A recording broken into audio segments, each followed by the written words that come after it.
Rob, something serious has happened. All our computers are down. Even my mobile phone is dead. It is a severe cyber attack. I just received a call from our supervisor. He said we should close the office for the rest of the day. Well, I am going to leave in a few minutes. Just remember to lock the doors before you go. Okay. Mike, I am surprised to see you here so early. Dad, I had to leave work because all our computers are down. We've been hit by a cyber attack. That is strange. I think our country is being attacked. Why do you say that? One of the nurses told me a short while ago they had to postpone my heart operation because all the hospital computers are down. She even mentioned that there is a cyber attack on banks. The cash machines are not working. Don't worry about it. These disruptions would not last long. Well, I'll be leaving now. Why are you in such a hurry to leave? I have to attend a protest with some of my friends. What are you protesting against? Our group is calling for history to no longer be taught in schools.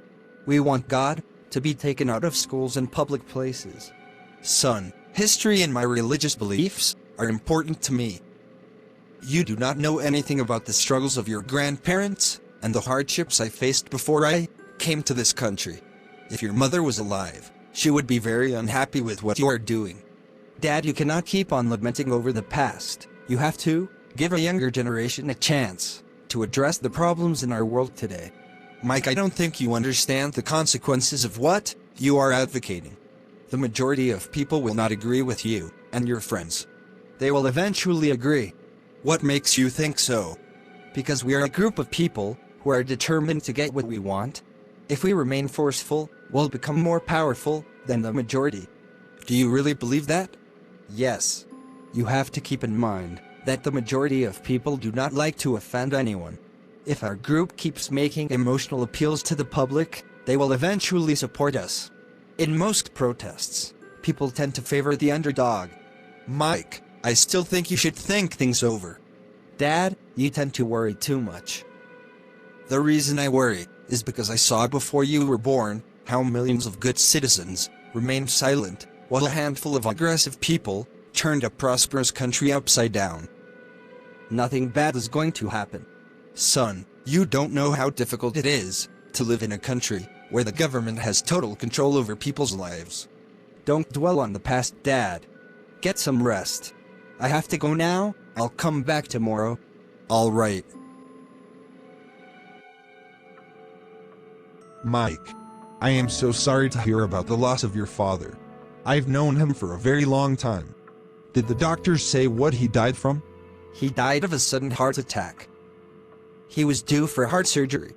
But with no electricity, and the hospital computers still down, the doctors could not operate on him.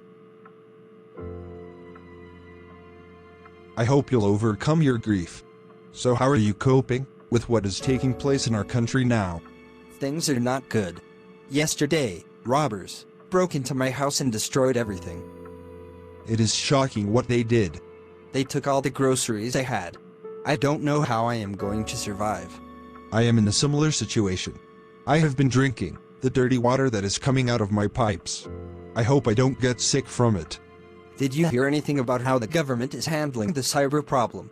Right now, the government does not know who the enemy is. So far there's no fighting with guns, bombs, or missiles.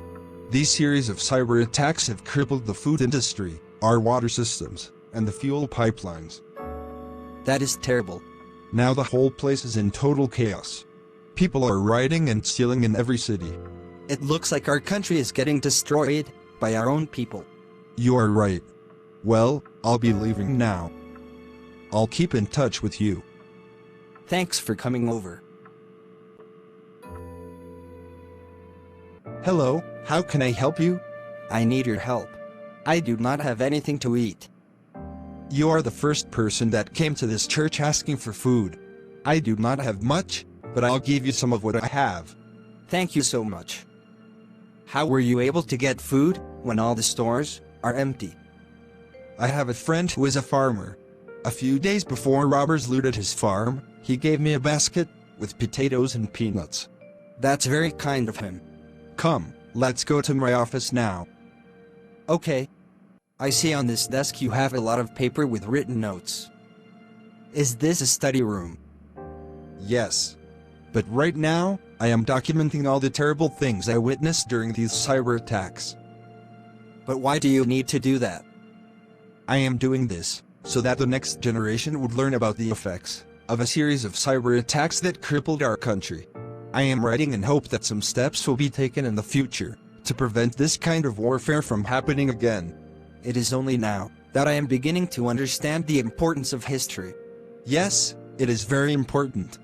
Can you say what will happen if we do not get out of this predicament soon? I think a few high-ranking men in the military may take control and rule our country with a heavy hand. That would be bad for all of us.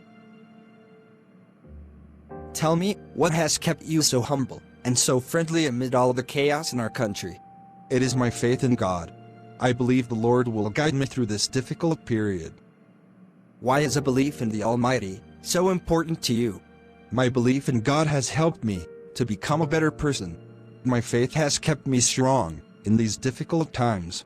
It is by loving God that I have developed compassion and the desire to help someone like you. It is only now that I understand the importance of faith in our lives. I am glad you did. Well, before I give you some of the food I have, I'll say a prayer for our country.